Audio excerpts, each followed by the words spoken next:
Assalamualaikum warahmatullahi wabarakatuh. Nama aku Salsabila Meidiana Putri. Aku dari kelas 10 SMA IT Bunian Indonesia. Di sini aku bakal praktikum biologi, yaitu tentang difusi dan osmosis. Pertama yang harus disiapkan, yaitu yang pastinya bahan-bahannya dong. Kalau nggak ada bahan-bahannya nggak bisa.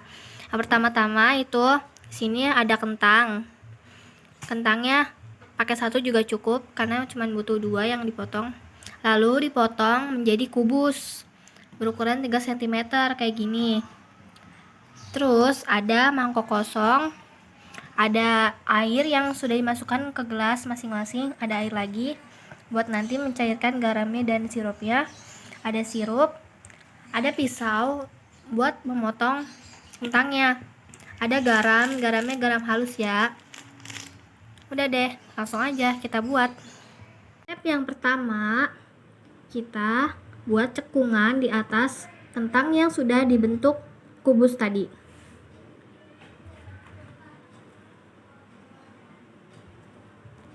Nah, segini juga udah cukup. Habis itu nanti kita bakal isiin ini garam.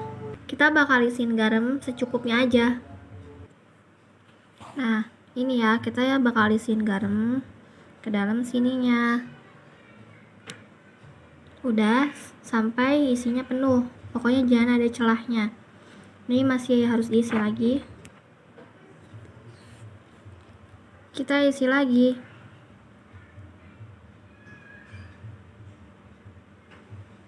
Udah cukup. Habis itu kita larutkan di dalam garamnya pakai air. Kita kasih air. Udah kayak gini. Kita buat cekungan serupa juga di kubus selanjutnya. Kita buat juga sama. Nah, kayak gini dibuat cekungan atau juga lubang kayak gini. Nah, terus kan ini keduanya udah dilubangin atau udah dibikin cekungan. Nah, kan yang satu udah diisi oleh air garam atau garam yang sudah dilarutkan tadi. Yang satu kita biarkan kosong. Nah, ini kita masukin ke air yang sudah masing-masing diisi air. Ini udah aku isi air ya. Ini dua-duanya udah aku isi air sama ukurannya. Aku nggak ukur tadi berapa mili. Kita masukin si kentangnya ini. Kita masukin kentangnya. Ini yang isinya air sama garam aku masukin ke sini yang gelas kaca. Habis itu ini yang tadi yang kentang kedua ini aku biarkan kosong, nggak ada apa-apanya. Jadi cuma lubang atau cekungan kayak gini aja. Aku masukin ke gelas plastik. Kita diemin. Ya, airnya itu 2 cm ya, kurang lebih. Soalnya tadi aku lupa ukur. Nah, habis itu ini udah kayak gini. Kita diemin 1 jam. Dan nanti bakal bisa diamatin hasilnya. Ini hasil kentang yang tadi udah direndam selama 1 jam. Yang gelas kaca bening ini berisi kentang yang bagian atasnya sudah diisi dengan larutan garam. Yang gelas plastik ini kentang yang dibiarkan begitu saja. Nah, ini aku mau angkat terus mau aku taruh sini biar terlihat perbedaannya. Nah, ini udah aku angkat dari dalam gelasnya. Nih, perbedaannya seperti ini. Yang berisi larutan garam tadi terlihat lebih besar dan lebih bersih dibanding yang ini yang dibiarkan saja tanpa dikasih larutan garam. Nah, kenapa sih bisa kayak gitu? Osmosis adalah gerakan suatu materi, misalnya air, melintasi suatu selaput atau membran. Air selalu bergerak melewati membran ke arah sisi yang mengandung jumlah materi terlarut paling banyak dan kadar air paling sedikit. Dalam percobaan ini, materi terlarut adalah garam. Nah, ini kan tadi udah dipakein air garam kan ininya. Nah, kan berarti si yang garam di dalam sini itu terlarut di dalam air. Garam dan air adalah dua dari bahan kimia yang ada pada kentang. Irisan-irisan kentang yang sudah ditaruh di dalam air yang sudah osmosis adalah gerakan suatu materi, misalnya air, melintasi suatu selaput atau membran. Air selalu bergerak melewati membran ke arah sisi yang mengandung jumlah materi terlarut paling banyak dan kadar air paling sedikit. Dalam percobaan ini, materi terlarutnya adalah garam. Garam dan air adalah dua dari bahan-bahan kimia yang ada pada kentang. Irisan-irisan kentang ini nih diletakkan tadi di dalam air yang sudah berisi larutan garam.